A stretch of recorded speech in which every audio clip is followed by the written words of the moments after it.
Welcome to Real Estate with Brenda K, the show where we talk everything and anything to do with your real estate. Today, we're going behind the scenes of new construction in Halifax, and I'm joined by Tamara Barker, president of Whitestone Development. Tamara, a force to be reckoned with, and her husband started building homes back in 1995. Over the last 30 years, she has seen changes in this industry that we're going to chat about today. If you've ever wondered what really goes into home building today and how it compares to 20 or 30 years ago, this is a conversation that's going to give you perspective. So let's dive in.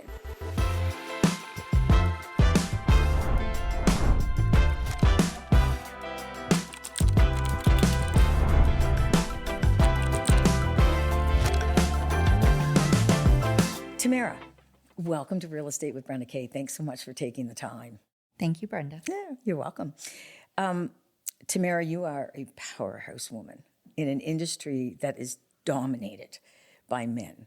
Tell us about Whitestone and when you got started.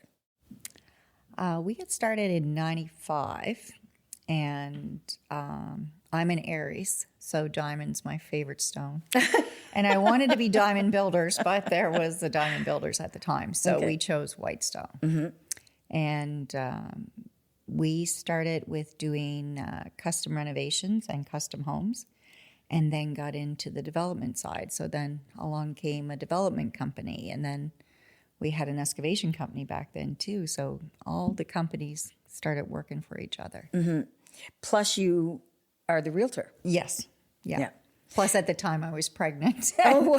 and gave birth to 2 kids at the beginning of it, and they became our job site cleaner-uppers. Yes. Well, you know what I remember, Tamara, is back in the 90s, because at that time I was still in the pepperoni business, and you did a development on Pearl and Amethyst just over from us.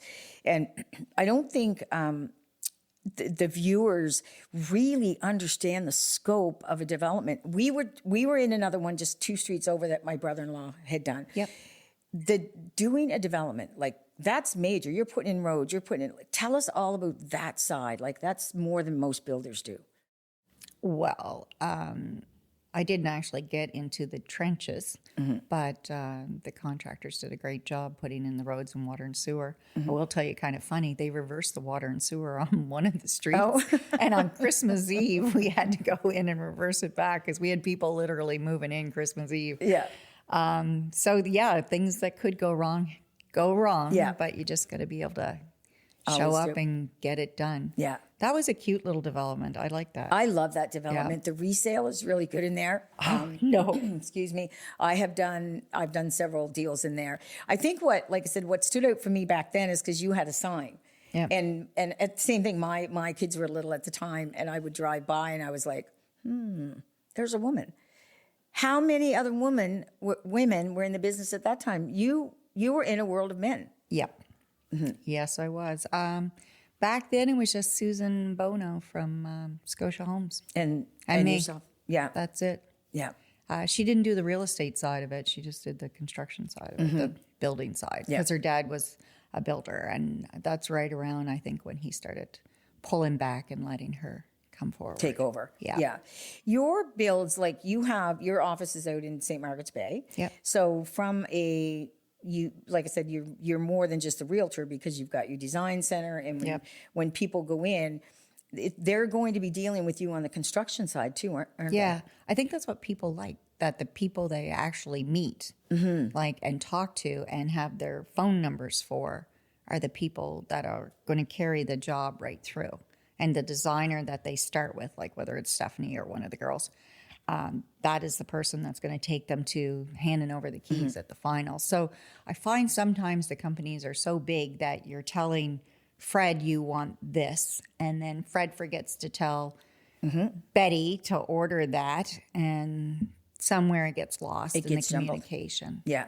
Yeah. And I find too that being the realtor on new construction, I'm kind of like the middleman, and I have to then go to the builder, and so, or my client will go directly to the builder, or he's trying to get a hold of the builder and he can't.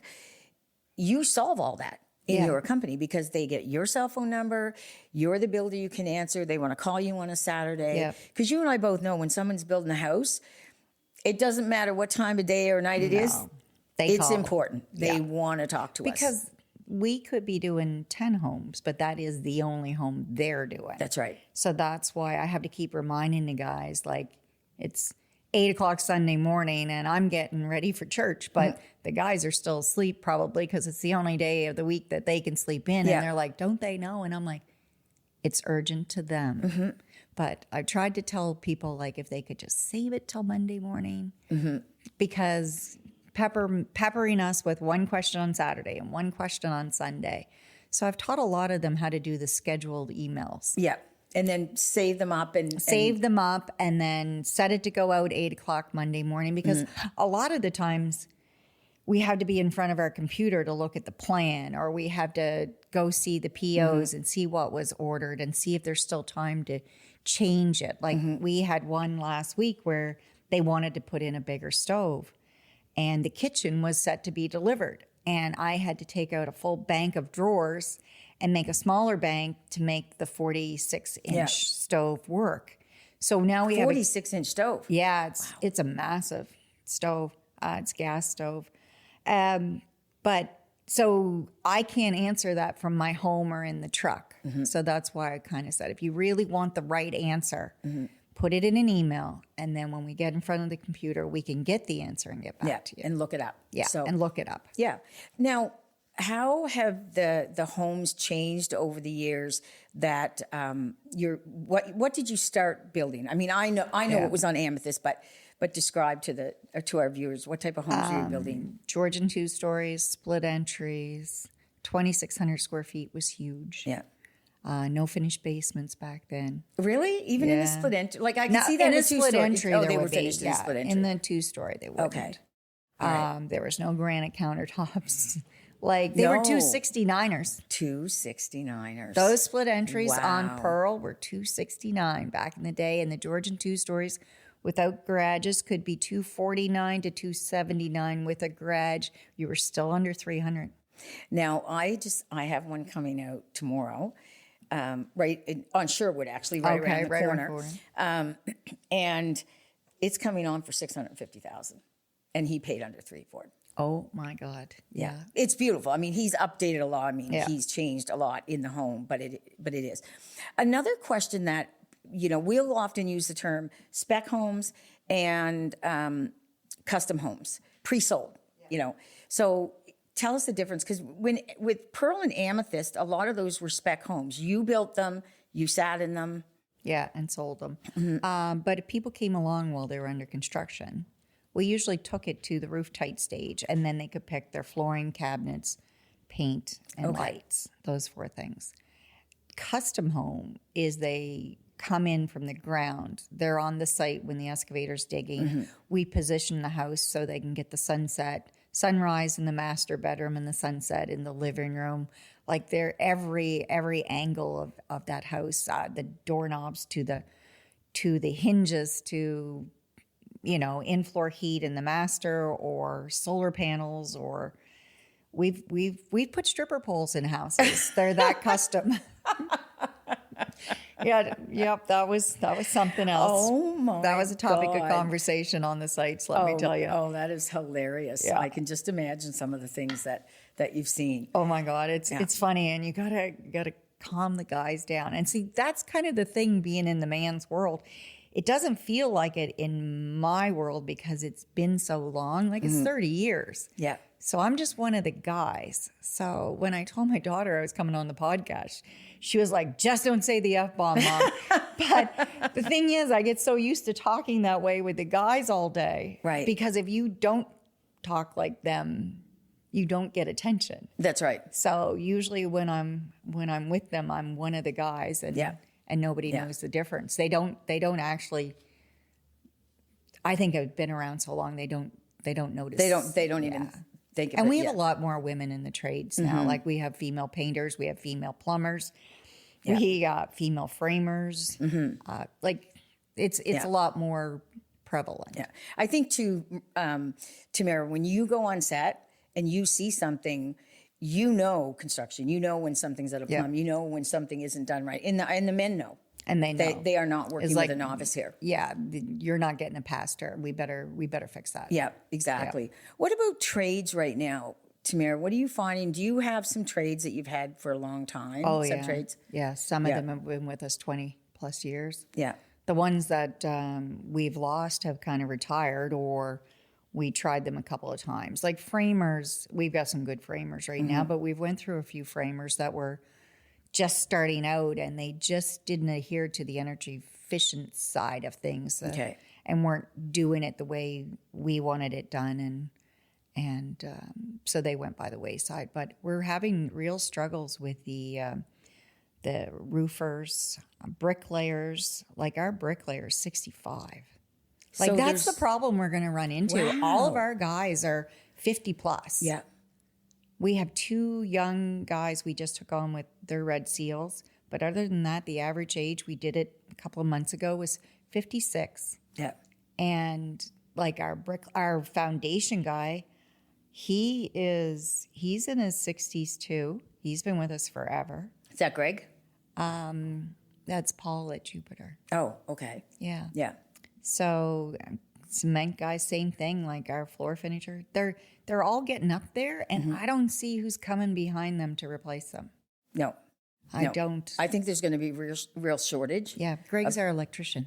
Oh, okay. That's all right. That's where you got the Greg I've heard from. you. Yeah, I've heard Greg's you been use around forever. Okay. Yeah. Yeah.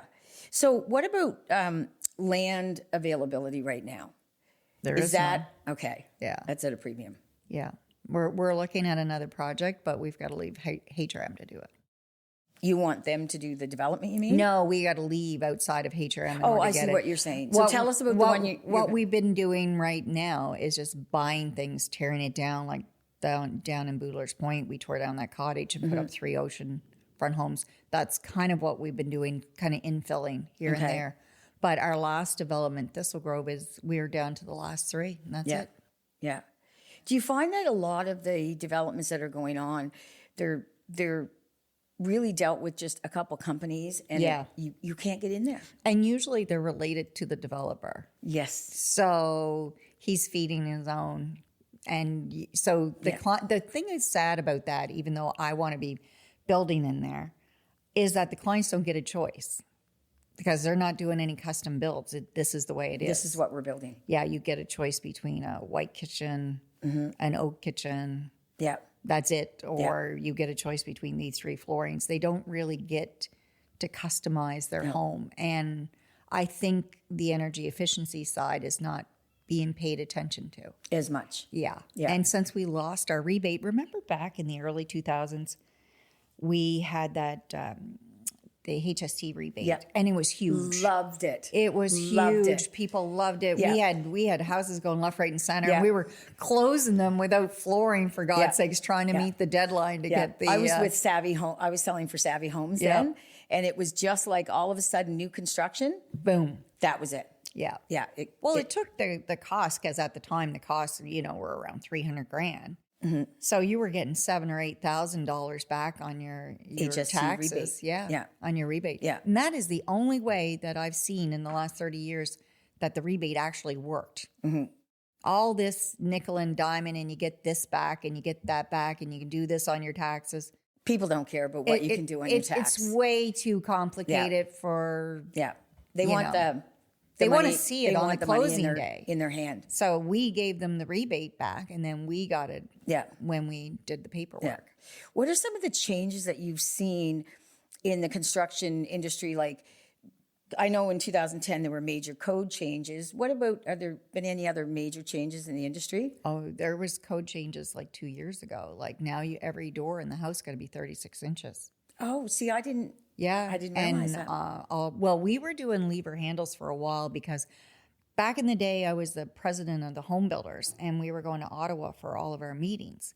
And Ottawa changed their code, and you'll find everything that happens out west comes this way eventually. Yeah. And so we changed back then to lever handles, so that if you got arthritis, you use your elbow to get in. That was the premise behind that. We've upped our plugs higher so you can reach them from a wheelchair.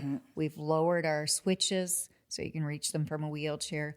But like the 36-inch door thing kind of got me, because now like a walk-in pantry in the kitchen has to be so huge to accommodate that door. Oh, yeah. And on some of the houses, it's not realistic because it's like a side split. You got a Yeah. 5-level side split. There's never going to be wheelchair accessibility except on that main floor. Right. So having to do it on every floor kind of, Where you know that they can't get to anyway. So some of it is wasteful, and it should be left to the design. And same with the changes with the real estate, where you've got to go measure the hallways and the I know, we got doors. to measure the doors, measure the hallways, measure this. You know, I think if there was if you know that it will work with, you know, because there are like some handicaps, maybe sight, some may be a wheelchair, some may be, you know, there's different types. Yeah. But it's, you know, one box that if you know for sure it's not going to pass, one box that says it won't pass. It won't pass. And but we you got to know fill it. them all out anyways, whether it passes or not. Yeah, and we built quite a few actually with for wheelchair accessibilities, and we built them after we've remodeled after the fact, and put elevators in for people that became incapacitated. Yeah. And put the elevators in and made their basement a garage so they could drive in, get in the elevator, and go up to their main floor. Yeah. And then took the master from the third floor down to the main floor, so they didn't accommodate them. So they didn't have to leave their house because they were on the water and stuff like that. So I know what it takes. So as a real estate agent going in, I'm like, this house is never going to be wheelchair accessible. It's just not happening. Yeah. But we have to measure it all but we anyway. have to measure it all anyway. Yeah. So that one kind I- of drives me a little crazy. Yeah, I know. There's no common sense in that one. No. And then they had, like, I remember in 2010, they came out, they had to do the radon gas. You had to put the extra insulation in the floor, things like that. See, we were always doing that because we started out as an R2000 builder. Okay. So our homes were all R2000. So we were hitting 80 back in 98. And I remember that because my son was born, and our house was the first R2000 house where we did everything. And so our basement floors were always fully insulated underneath. And we did the spray foam back in the day before spray foam was even cool. And I remember when I won that award in 2014, I said, the green was gold before it was actually gold. Yeah. And so that's carried forward. So that wasn't a hard adjustment for us. But I know some builders are having a hard time making that adjustment and not really understanding the cost of all those little extra things. Yeah, right? and then you have to pass it on to the consumer. And jumping back to your award, congratulations, because I know you've been Builder of the Year. And Thank that's you. quite that's an amazing achievement. Yeah. Yeah, love to see it. What about the evolution of the designs that are out there now? You remember in the 90s when it was split entries, salt box, 2 stories? That's it. Well, now it's anything. A lot more contemporary. Mm-hmm. Yeah, some of the prettier ones that we've won awards for have been the contemporary look. Yeah. I still am kind of old fashioned, so I like the old look, and I like my wood siding, and I don't like the cement siding out here. Yeah. That kind of thing. Like I'm a more warm and old fashioned kind of. Me too, definitely. I like But I like stone. building them, but these flat roofs don't work in our climate. No. Like Yeah, they're hard. they're hard. And I want to, this is so you mentioned Thistle Grove, your development there. And I tried really hard to get a build in there. It just wouldn't work on the lot. But if you drive through Thistle Grove or you drive through Amethyst or Pearl or whatever, you pick some really nice different designs. You didn't put the same house on. Honest to God, there's areas of new builds now. If I was drunk, I'd probably go in the wrong house. We've said that a couple of times. Like, Yeah. I've even shown houses and showed up at the wrong house because you look at the MLS cut and the picture looks, could be, but we tried to not make any of them look alike. Yeah. And then by letting people customize it, we won't put 2 gray houses together or 2 blue houses, like keeping them all. Now on Thistle Grove, we did that one street where they had to be all narrow 2 stories. So we did them all different colors like Newfoundland. Yeah. and Yeah. let them customize, because some of them have bigger garages, some of them are a little wider. But Yeah. I think the max width we could go there was 28 feet. Yeah, on those. Yeah, I love that. I really, really tried to get that, and it just was not going to fit on that lot. And it's kind of funny, we were talking about how we started with split entries. The last three going into Thistle on Idella, that little street there, they're going to be contemporary split entries. What do you mean by contemporary? Just the look? So just in the look and open concept. Because remember back in the day, you had the kitchen, and then you had the dining Yes. room, and then you had the living room. Well, now it's going to be all Wide open open. with the island between Yeah. the dining room and the kitchen. We bought a split entry. You know my brother-in-law very well. We bought a split entry from Victor in 1987 for $80,000 Oh my God. in Kobe Village. Well, the interest rate was 15% too. Exactly. And you're right. We had the living room, the dining room, the kitchen, the All cushion separate floor. rooms, Like yeah. it was all like split entries and things. And the reason I bring that up is because costs seem to have just ballooned during COVID, and they don't seem to be coming down. No, because other things are replacing it. So now that our materials are going to go through the roof again with this whole,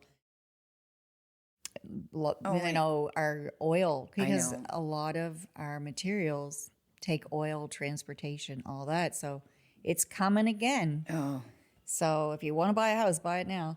yeah. The what was I saying? The cost. So Halifax water, like back in the day, like I'm burning because I take home all the old books from 7 years ago, and I have my little fire pit down by the ocean, and I'm because it's kind of, you look back and go, oh my God, a permit cost us $265.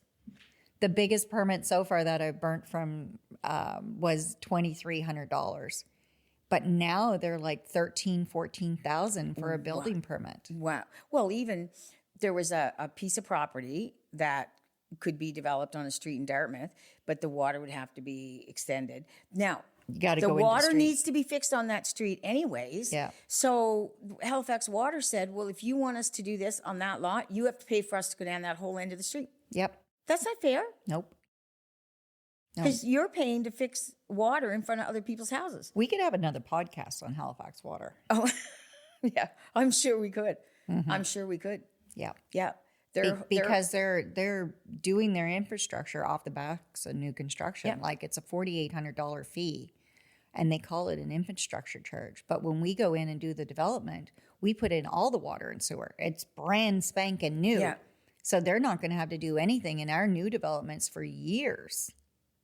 Unless a pipe ruptures. and they're still but they're still charging you that. They're still charging us that. Yeah. So those new construction people are paying for that. Everything is going to the cost of the buyers. Yep. Yeah. Has new construction settled down a little bit now after COVID? Oh yeah, definitely. Yeah. The urgency is not there. Okay. So people are taking their time And doing it. yeah. And with the lack of trade, and then we got used to, like, we used to put, say, the electrician and the painter in the house together. During COVID, we were like, in order for us to keep going, we got to separate everybody. Wow. And we had to all, like, you kind of had silos where all the electricians would go in these 2 days.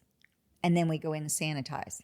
Then the painters would go in. Then we go in and sanitize. So it dragged everything out Oh, it was that like much more. But 12, now, 14 months. now the guys are used to it.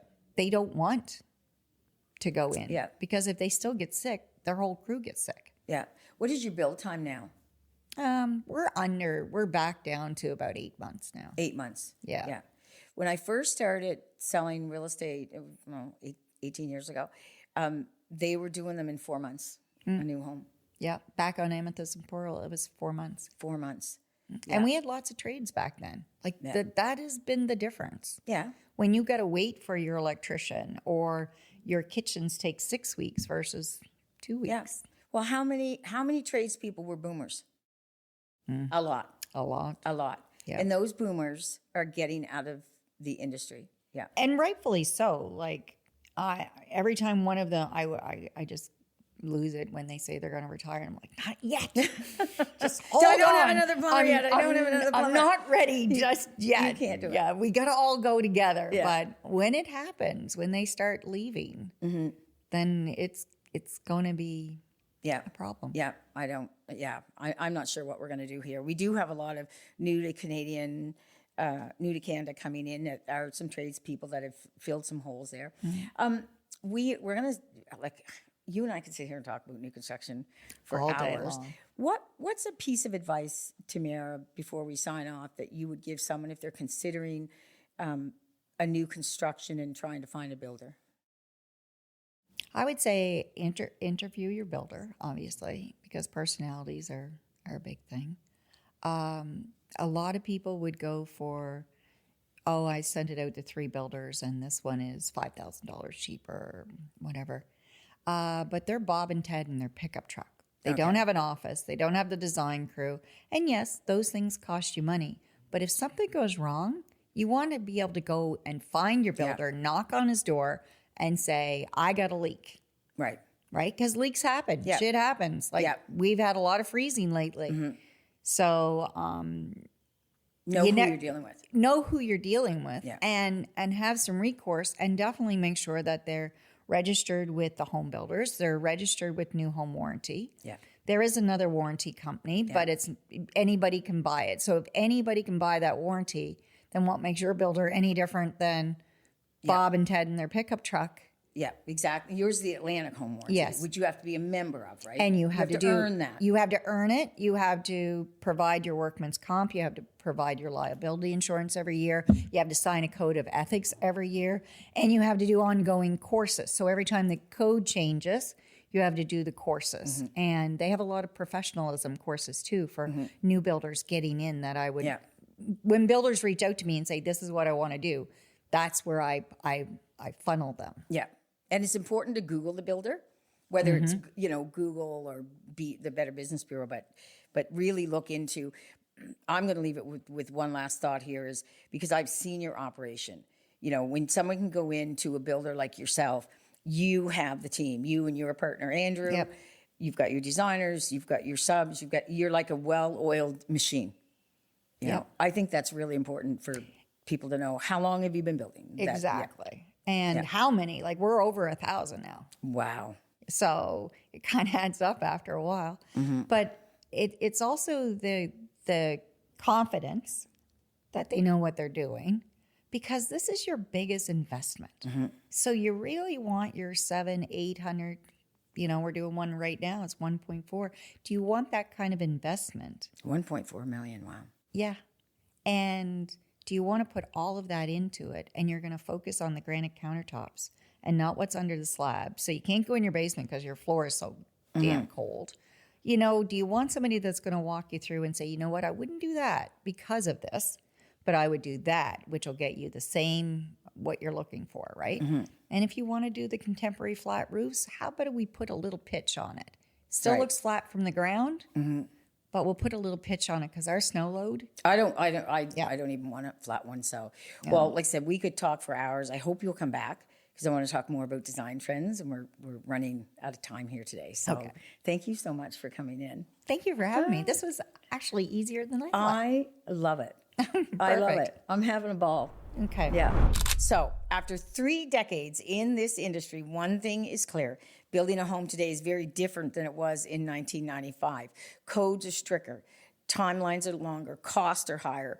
The quality, the efficiency, and the expectations have also evolved dramatically. So whether you're considering a custom build or a spec home, or simply trying to understand why new construction costs what it costs, knowledge is power. And Tamara is there on every front of new build to help you out. We've got her information running on the screen here. I thank you so much for tuning into Real Estate with Brenda K. And remember, if you're thinking real estate in Halifax, think Brenda K.